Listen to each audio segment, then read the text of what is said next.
అందరికీ నమస్కారం అండి. రత్నభాస్కర్ ఛానల్కి మీ అందరికీ సుస్వాగతము.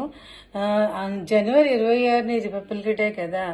రిపబ్లిక్ డే అంటే రాజ్యాంగం అమలు చేసినటువంటి రోజు అన్నమాట. అమలు చేయడానికి ముందు మనకి 1947 ఆగస్టు 15ని స్వాతంత్రం వచ్చింది.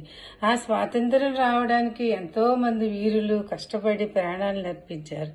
ఈ రిపబ్లిక్ డే కూడా చాలా మంది కష్టపడి ఈ రూల్స్ రెగ్యులేషన్స్ రాయడం జరిగింది. వాళ్ళందరినీ స్మరించుకుంటూ ఒక చిన్న గీతం.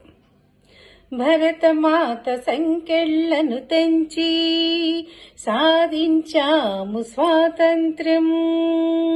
భరతమాత సంకెళ్లను తెంచి సాధించాము స్వాతంత్ర్యం. రచయించాము రాజ్యాంగం ముందుకు సాగుతూ ముందుకు సాగుతూ సాధించాము స్వాతంత్రం. రచయించాము రాజ్యాంగం. స్వాతంత్రం ఎలా వచ్చిందంటే వీరుల త్యాగ ఫలం, యోధుల శౌర్య ఫలం, అహింసావాదుల నిరీక్షణ ఫలం. సాధించాము స్వాతంత్ర్య ఫలం, మనము సాధించాము స్వాతంత్ర్య ఫలం. సాధించాము స్వాతంత్రం.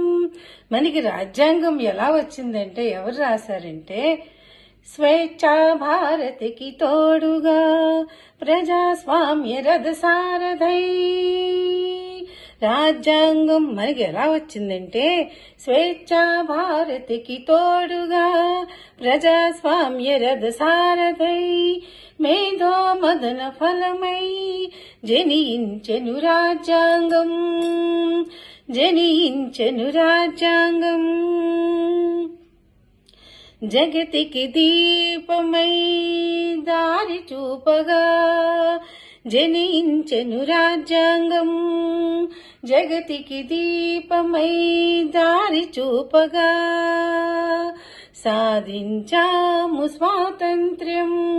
రచించాము రాజ్యాంగం ముందుకు సాగుతూ ముందుకు సాగుతూ ముందుకు సాగుతూ. Thank you.